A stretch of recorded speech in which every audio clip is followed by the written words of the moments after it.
Our channel. Andhra Pradesh రాజకీయాల్లో ఆసక్తికర పరిణామం జరిగింది. అసెంబ్లీ డిప్యూటీ స్పీకర్ నరసాపురం మాజీ MP Raghu Rama Krishna Raju custodial torture case మరో మలుపు తిరిగింది. ఏపీలో గత వైసీపీ ప్రభుత్వంలో రెబెల్ ఎంపీగా ఉన్న ప్రస్తుత అసెంబ్లీ డిప్యూటీ స్పీకర్ రఘురామకృష్ణరాజుపై అప్పట్లో సిఐడి కస్టడీలో జరిగిన దాడి వ్యవహారంలో మరో ట్విస్ట్ ఎదురైంది. అయితే ఇక్కడ కొంతమంది నేతల పార్టీలతో సంబంధం లేకుండా పెత్తనం చెలాయిస్తూ ఉంటారు.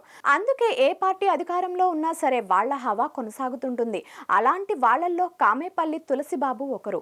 ఇంతకీ ఈయనెవరు? టీడీపీలో ఈయన ఎలా చిచ్చు పెడుతున్నారు? కామేపల్లి తులసిబాబు పేరు పెద్దగా ఎవరికి తెలీదు, చెప్పుకోదగ్గ నేత కూడా కాదు. కానీ deputy speaker Raghu Rama Krishna Raju custodial torture కేసులో ఈయన పేరు బయటకు వచ్చింది.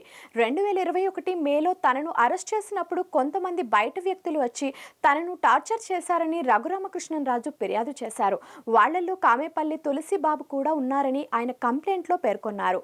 అప్పట్లో రఘురామకృష్ణరాజుపై కస్టడీలో దాడికి సందర్భంగా ఆయన గుండెలపై కూర్చున్నట్లు ఆరోపణలు ఎదుర్కొంటున్న టీడీపీ నేత కామేపల్లి తులసిబాబు హైకోర్టులో తాజాగా వినిపించిన వాదన కీలకంగా మారింది.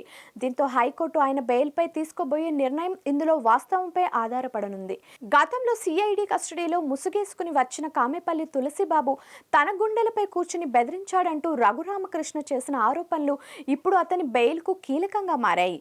అయితే ఈ దాడిలో తాను అసలు లేనని, ముసుగు వేసుకుని వచ్చింది తానే అని ఎత్తు బరువు చూసి అపోహ పడుతున్నారని తులసిబాబు వాదించాడు. రఘురామ వాదనకు ఆధారాలు లేనందున ప్రస్తుతం జ్యుడిషియల్ కస్టడీలో ఉన్న తమ క్లయింట్ తులసిబాబుకు బెయిల్ ఇవ్వాలని ఆయన లాయర్లు కోరారు.